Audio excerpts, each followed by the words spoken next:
Я лежал на химиях, на страшных. Я первые месяцы очень сильно плакал. Ты начинаешь просто, охуел. Я понял одно, что мы смертны. Миллиарды, миллионы уже мало интересуют. Как в связи с этим будет развиваться Тинькофф? Недвижимость, где нас нет, ипотека. Мне сделать сейчас 10 миллиардов, чтобы я стоил. Я знаю точно, что я могу. Я свой урок выучил. Там посмотрим, как Господь дальше распорядится мною.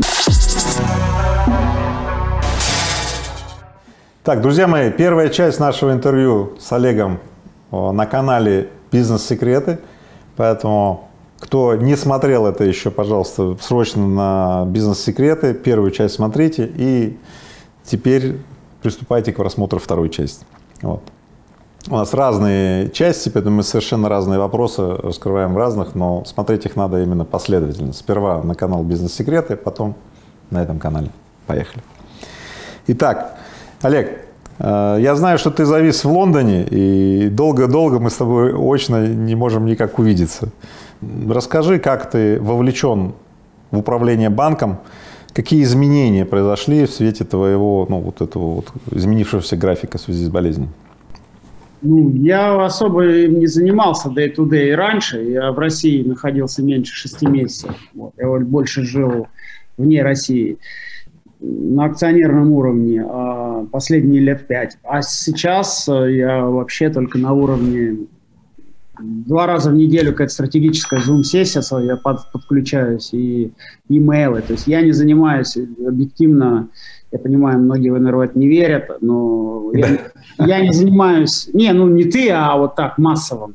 Мне в средовечер пишут: Олег, у меня карточка не работает, Олег то, Олег все. Я также новости узнаю про банк из новостей. Я стараюсь быть акционером. Понятно, мое имя совпадает с организацией, и это людям трудно осознать.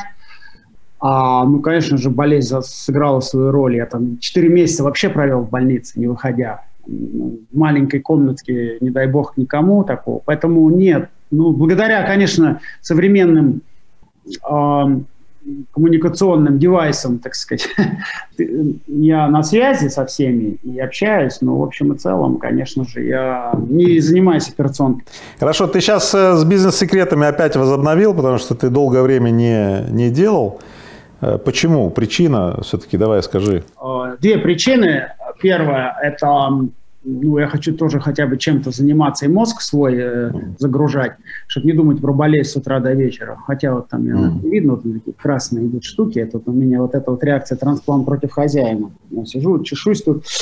У меня хватает дум про болезнь, и бизнес-секреты – это отвлечение.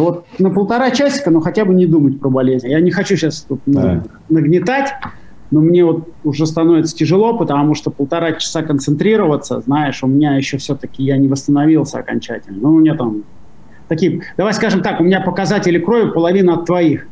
То есть у меня половина тромбоцитов от тебя, половина эритроцитов, половина лимфоцитов. То есть я еще все-таки в таком достаточно уязвимом состоянии, и меня все я фильм еще могу посмотреть, но я лучше сейчас почему сериалы смотрю, потому что мне эти серии 45 минут хорошо и все. Для меня уже тяжело. Ясно. Хорошо, что сказал. Тогда мы пойдем оперативнее. Да, это я так намекаю, что я бы уже потихоньку бы тогда.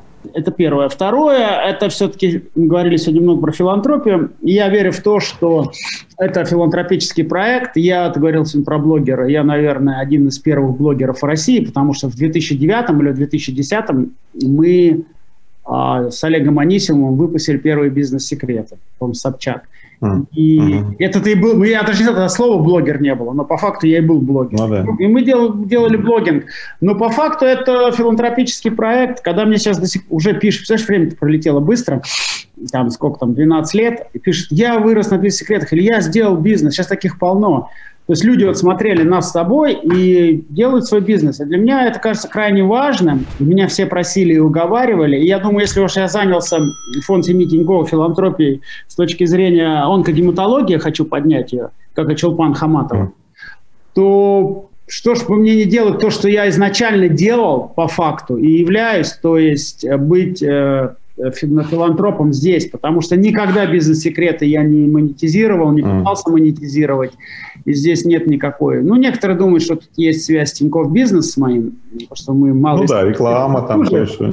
Ну, наверное, это работает опосредованно. Кто-то идет в Тинькофф Бизнес, открывает счет, потому что посмотрел бизнес-секреты, там что-то какой-то, наверное, там трафик, как мы это называем, есть, но это последнее, что меня волнует. В общем и целом, это...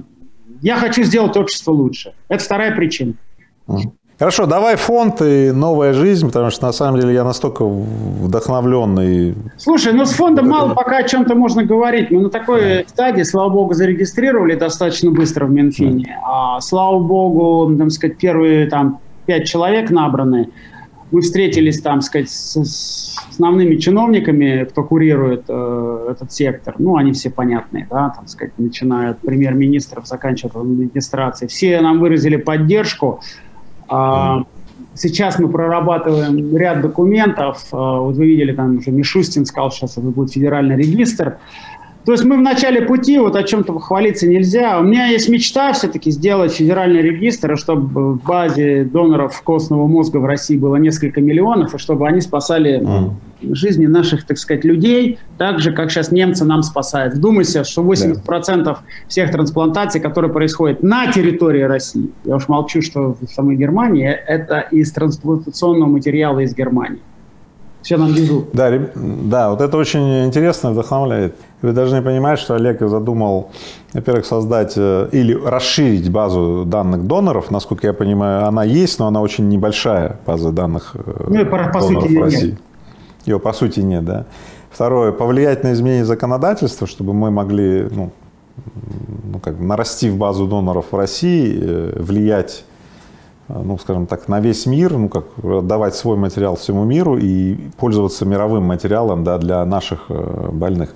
Ну и, собственно, учить врачей тому, чтобы как этим всем пользоваться так, чтобы, в общем-то, у нас меньше людей умирало по такой болезни. Я так понимаю, просто в России очень большая смертность по этой болезни, именно по причине того, что мы инфраструктурно не организованы. Там совокупность. Отсутствие доноров, это, скажем, 50%, 25%. Это я сейчас такие прям смело цифры, проценты заявляю, да, примерно. Это необученность врачей, чем мы тоже будем заниматься. И 25% это отсутствие трансплантационных центров, то есть клиник хороших. Вот я бы так, 3 фактора. Но основополагающим является отсутствие регистра доноров костного мозга и, собственно, доноров. Про банки, смотри, сейчас смотрим, когда на всю эту систему, когда Сбербанк становится не банком, а называется так, Сбер все. Собственно, и когда Яндекс становится Яндекс все, я как бы это еще как-то, там понимаю, потому что Google все, да, становится все. Но когда банки становятся все, там у них и e-commerce, и там что, и автодилеры, и все, да, все. То есть происходит изменение на банковском рынке. То есть это уже становятся не банки, а какие-то, такие, агломерации, да, гигантские. В связи с этим. Экосистема это называют, подсказываю. Как? Экосистема некоторые это называют. Да, это такая экосистема экосистем. Да.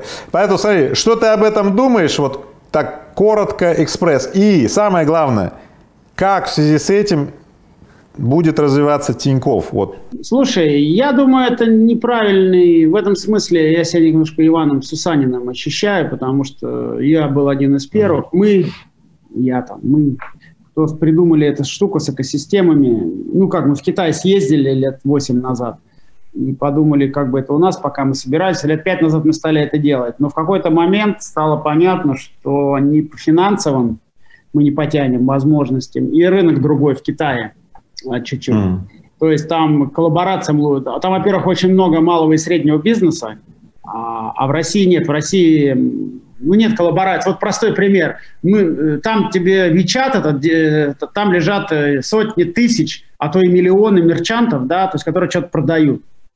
А в России, то есть ты должен договориться с 3. У тебя либо Озон, у тебя либо Валберис, и либо там сам Яндекс.Маркет, и кто там еще, надо думать, да? Авито.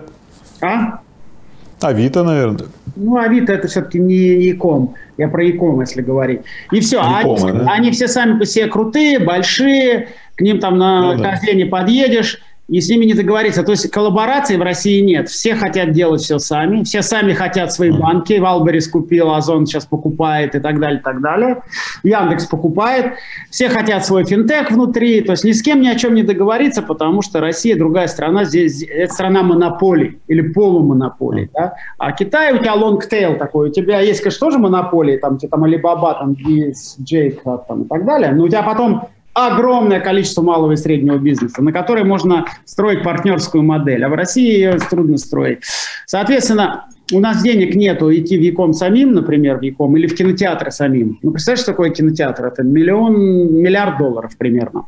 То есть снимать сериалы, конкурировать с ОКО, с Иви, с газпромовскими там вещами. А что такое Яком? Это, по моим оценкам, 10 миллиардов долларов. То есть зачем нам это надо? Наверное, Сбер это может, потому что у Сбера очень много денег, и Сбер это, наверное, будет делать. Мы это делать точно не будем. Мы будем развиваться внутри финансовой экосистемы. То есть все, что связано с деньгами, ты сделаешь в Тинькове. Инвестируешь, депозит, застрахуешься, там, сказать, оплатишь быстро, переведешь.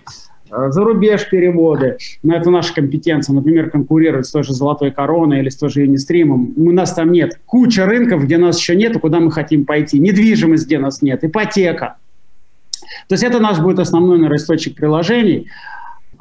И лайфстайл, вещи такие, как там, все, что, опять же, при помощи приложений делает человеку жизнь лучше. Это билеты, концерты. То есть, все, что совсем близко к кошельку, и все, что совсем близко к карточке, да. А вот там все-таки это вот Якомы, аптеки, больницы, медицина, это все-таки немножко, на мой взгляд, надумано. Но во всяком случае с нашими бюджетами мы это не осилим. Мне очень нравится твой ответ. Ты говоришь, все, что ближе к кошельку, то тем мы будем заниматься. Это очень интересно. Кстати, ты знаешь, твое подразделение сидит в здании, где я, в Рыбаков Тауэр.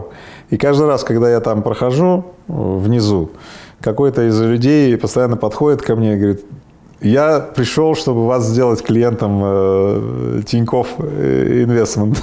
Слушай, видимо, когда-то это случится, да, потому что уже знаешь, дешевле согласиться уже, да? Да, хорошо, смотри, все-таки ты следишь за новостями в России, то, что происходит, наверное, очень плотно. Наверное, следишь, да? Все-таки, что будет в России, просто твой прогноз про покупательскую способность людей, про траты, про тренды. Вот давай, вот просто у тебя... Я не очень люблю макроэкономику, потому что я вот не силен. Тем не менее, хеликоптер-вью у тебя есть какой-то взгляд? В общем и целом, я думаю, что все будет нормально. Тем более пандемия, в отличие от других европейских стран, Россия проходит как-то по другому сценарию. Все открыто, все работает. Спасибо тебе за такой оптимистический тогда прогноз. Да? Мы не видим, слушай, у нас транзакции растут, у нас транзакция на человека растет средняя, у нас растет число транзакций среднее. То есть наши все метрики растут.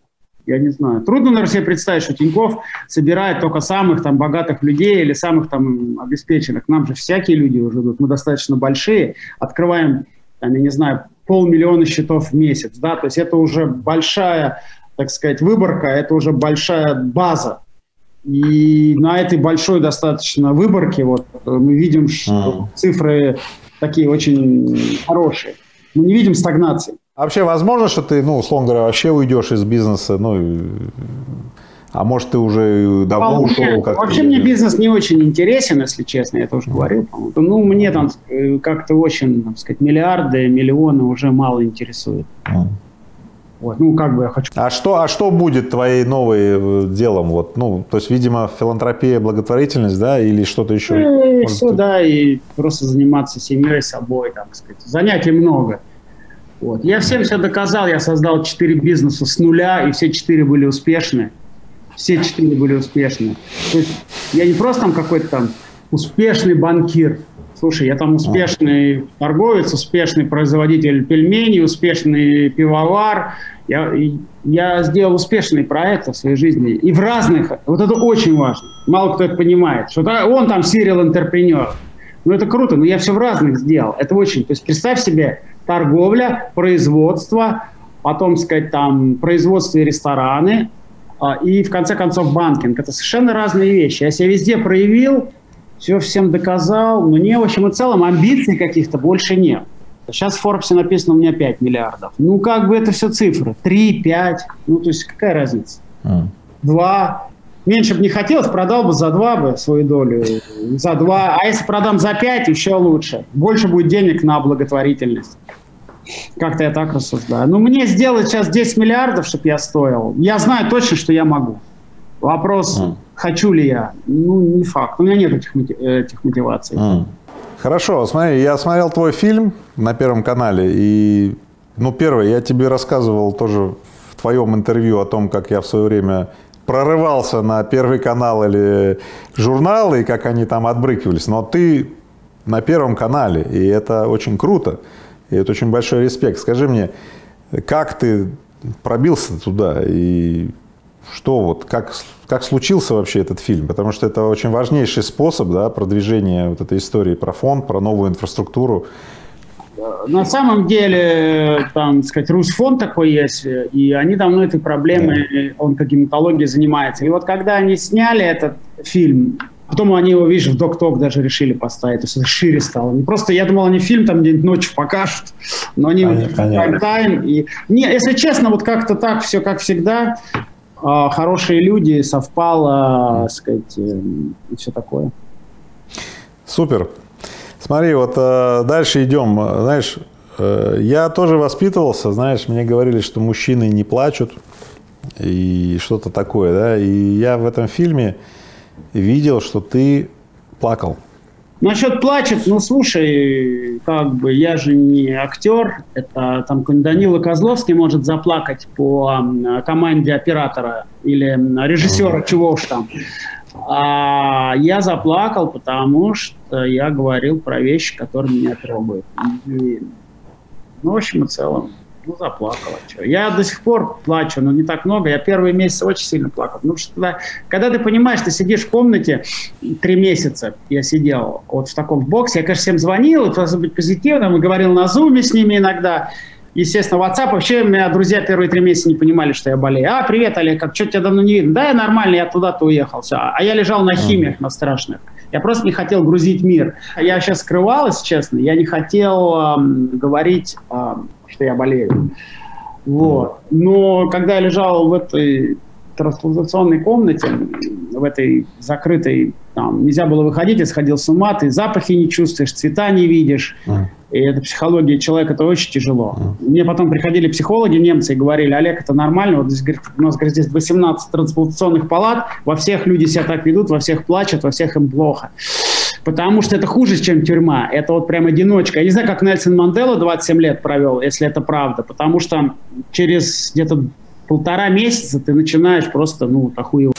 Другого слова нет. У тебя желтая стена, у тебя туалет и стекло. И все забронировано, и воздух фильтруется специально, потому что ты не можешь воздух, у тебя нет иммунитета, ты в нетропении так называемой находишься. У тебя 0 защиты. И воздух, специальный фильтр проходит, окна, соответственно, задравлены. То есть ты даже свежий воздух, как пахнут листочки, тебе ничего не разрешено, никому приходить к тебе нельзя. Представляешь? И ты просто начинаешь сходить с ума, и у тебя, конечно, психозы начинаются. Там все на антидепрессантах сидят. Я антидепрессанты, скажу честно, не принимал. Может, и зря. Поэтому заплакал. Что изменилось в тебе, вот если ты можешь констатировать это? Вот? Что изменилось? Я понял одно, что мы смертны. Раньше это было не очевидно все-таки. Вот я думаю, для тебя это в реальности не очень очевидно. Вот, извини. Вот, для меня это теперь очень очевидно, что мы уйдем, и важно, что после тебя останется. Я понял, что здоровье – это самое главное, семья – это второе главное, твои дети и жена, потому что все, они меня спасали, они рядом были, им я был важен. А друзья – это не то, чтобы они разбежались, ну и все равно это для них это вторично. Они не будут, там, сказать, все бросать и лететь со всех стран мира, как мои близкие, и сидеть рядом со мной. Семья – это важно. Имей семью и живи так, как сказали, вот момента мори, да, как говорили римским императорам, думая о смерти, что после тебя останется. И мне вот это вот так все стало в последнее время, вся вот эта мышиная возня. Что-то кто-то сказал, там блогеры поругались, кто-то чего-то там, Ксюша Собчак сказала, та сука, та это. Я вообще это не читаю, все это потому что для меня это настолько суета-сует.